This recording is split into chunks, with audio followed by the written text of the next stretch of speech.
Well, it's Sunday morning and it's time for another hook of the week. Welcome back to Black Bear Forge. What do you say we go take a look in the bucket of useful treasures that we've been using as a material source for the Hook of the Week project? Well, here's what's left of the bucket of cool stuff. The bucket is trashed and it needed to be cleaned out and the bucket gotten rid of, but instead of putting it all in a different bucket, we're making useful hooks out of it each and every week right here on Black Bear Forge. And what have we got here? That looks like a piece of 1/2 inch round, and that looks like a piece of 1/2 inch round. Maybe we can do something with the two of these that will make a decent hook. Actually, it looks like there's 3 pieces of this that are about the same length, and I've got a piece of, looks like 3/8 by 1.5 inches. How about if we make some sort of a little combination of wall rack and 3 hooks across it here.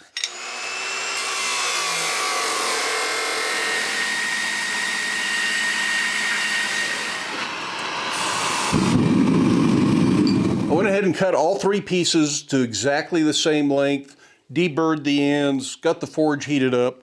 So I think what I'm going to do is start with our back plate. I think for this, because it is short, I'm just going to bevel it off very heavily around the edges instead of trying to put some sort of scroll work or upsetting it, which would make the usable bar shorter. By turning the bevel down, it gets a little bit smoother effect against the face of the anvil.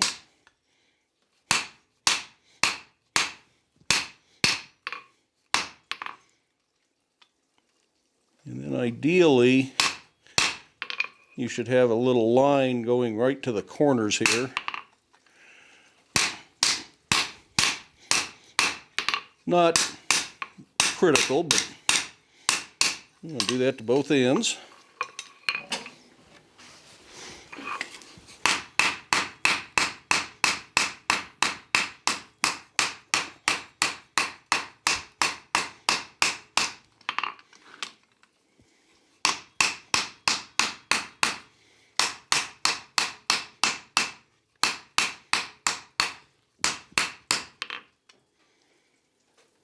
So that's about all I'm going to do to the back plate for now.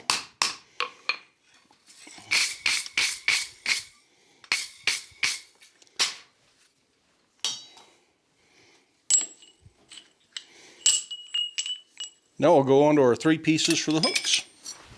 Today I think I just want to draw these out in a flat taper and let them flare out.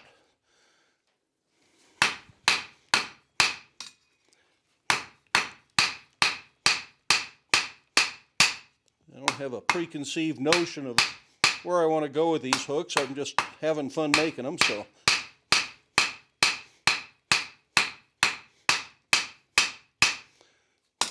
Something like that.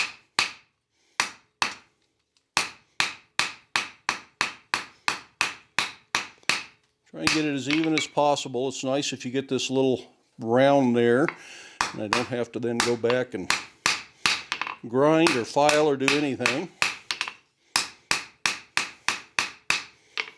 And that's all I'm going to do for now. I'm going to do all 3 of those the same.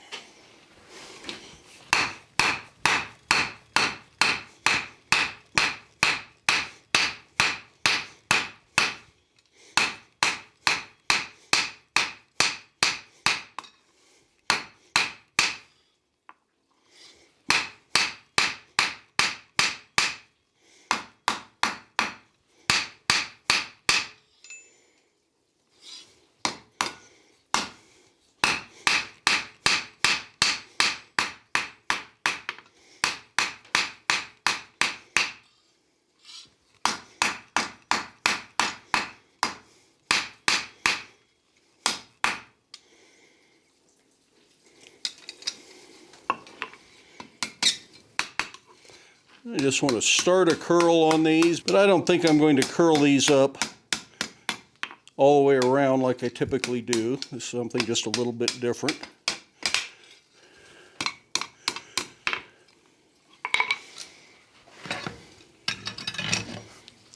I'm going to do that to all 3 of them.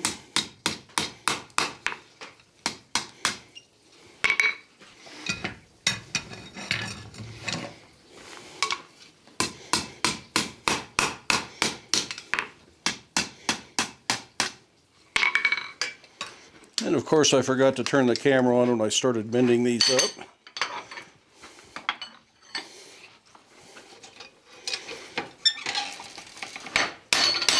So you'll have to take my word for it. I think that looks pretty good. We got 3 of them that look just like that. I want to take a ball punch and real close to the end create a place for a rivet. This would be pretty nicely done under the treadle hammer.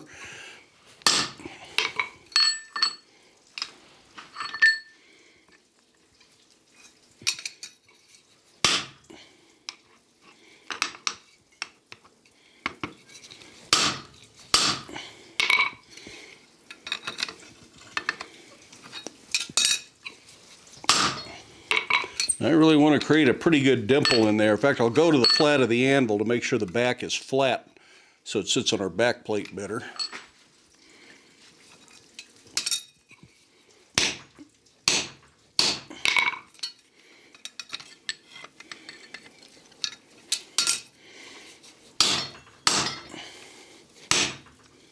Just trying to even that out a little bit. That looks better. And I'm going to let it roll forward a little bit. You see how that's kicking up? I think that'll be an interesting ornamental effect. That's really all I want to do to these hooks.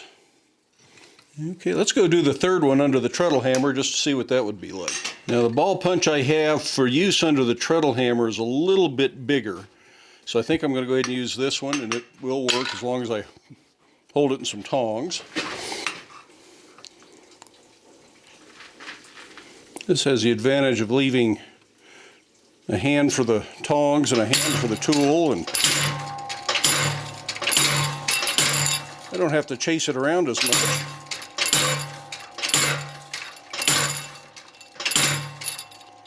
And it goes much faster. So we now have 3 little hooks and a back plate to hang them on, so we can have a set of 3 hooks that hang on the wall. It would be perfectly acceptable to hot punch these if that's the way you want to go, but today I feel like drilling them. So I'm going to let this cool, then we're going to go to the drill press and we're going to drill the holes. So I've got a center mark on there, and I think I want these outer hooks to be way out to the outside so there's plenty of space in between, and then we'll put bolt holes in there. So I'm going to go there for my outer hook. We'll just duplicate that on both ends. And then halfway in between is where I will put my bolt holes, or screw holes, however you want to mount this. And after just comparing some different rivets, I've decided a 3/16 rivet is about the right size for the dimple I've got there.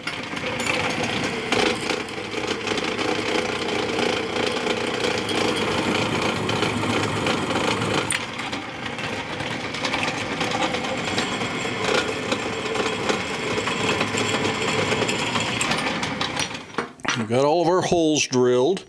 The 3/16 holes have been countersunk on the back so we can put flathead rivets on the back, and that way this will sit flush on the wall. Now there's not room for a rivet set inside of these, so that's going to be a little problematic. But what I have is I've got an extra 3/16 bottom rivet tool here, and I think I'm going to just go grind that down till it's a nice ridge, and hopefully that will fit inside that hook. So I real quickly ground that down. It's a completely different looking tool now, but it fits right in that little depression and provides a nice backing for the rivet. There's no wiggle room in there now. So let's go set some rivets. I'm going to use this tool in the vise because there's not enough room for my hook to hook around that when it's in the anvil. I also want to make sure my hooks are upright in the same direction my touch mark is, which I did off camera.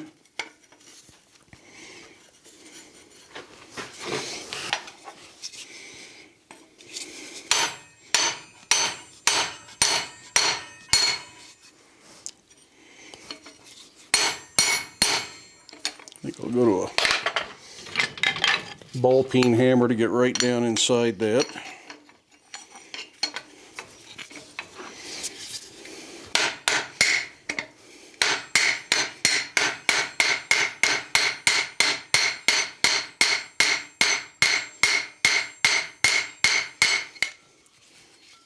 And before you're done, make sure you straighten the hook out.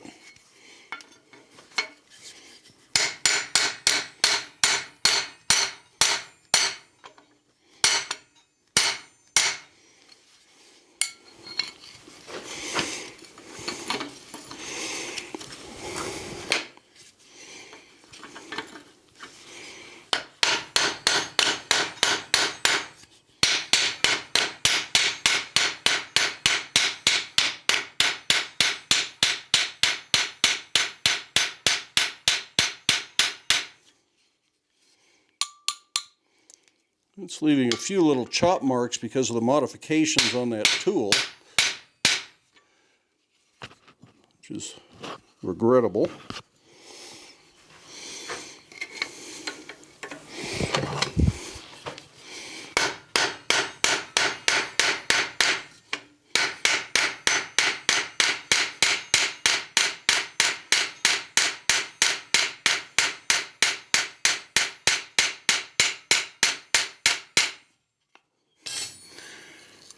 Well, those did not go as well as I had hoped they would.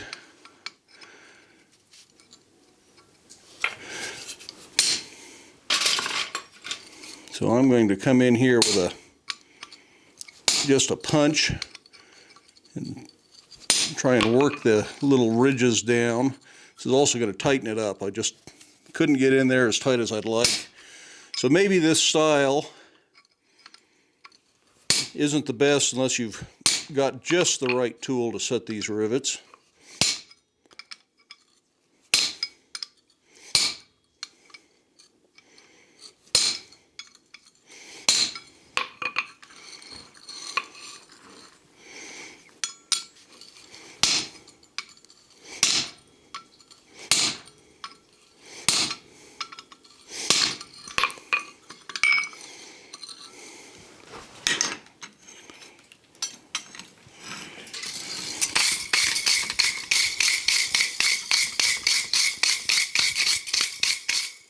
Let's give that one last wire brushing.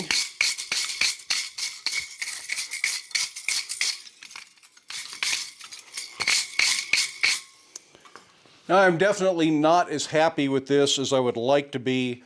The design, I think, is good. The proportions aren't bad, but the way those rivets went in just doesn't really make me very happy. In the end, cleaning them up with that punch helped quite a bit, but I've lost the nice round head rivet, and I really liked that element in this. I think the solution would have been to clamp the whole thing up so the rivet couldn't move and plug weld it from the back. This is one of those circumstances where I think that would have really solved the problem and made for a much nicer finished product. Now, as this cools, I'll put my usual paste wax finish on it. You want this to be just hot enough to smoke, but not burn and sizzle all the wax off of it.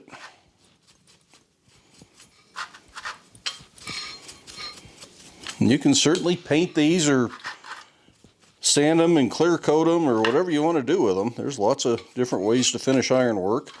I'm just really like the simplicity and the appearance of the paste wax. Hopefully you can see the difference between this hook that I've done and this hook that I haven't done. You can just see what the paste wax does.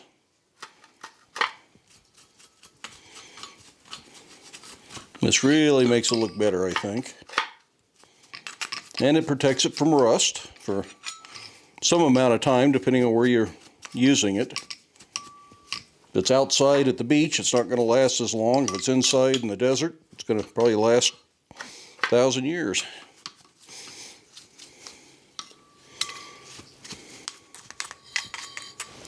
Before it's completely cool, take a moment to wipe any excess wax off.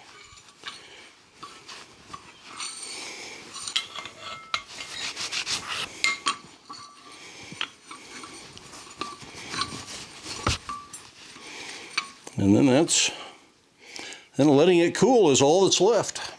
Then I would provide color-matched 1/4" lag screws to go with this project. If you haven't seen the video on how I do screws and bolts, I'll link to that up here. And this project is 100% useful. It is successful. It looks good. We were able to correct our mistakes well enough to salvage the project. I just think it could have looked better. So we may revisit this in a future video and show the plug welding at that time. But in the meantime, I hope you can get out to your shop, but stay safe, wear your safety glasses. We'll see you for the next one.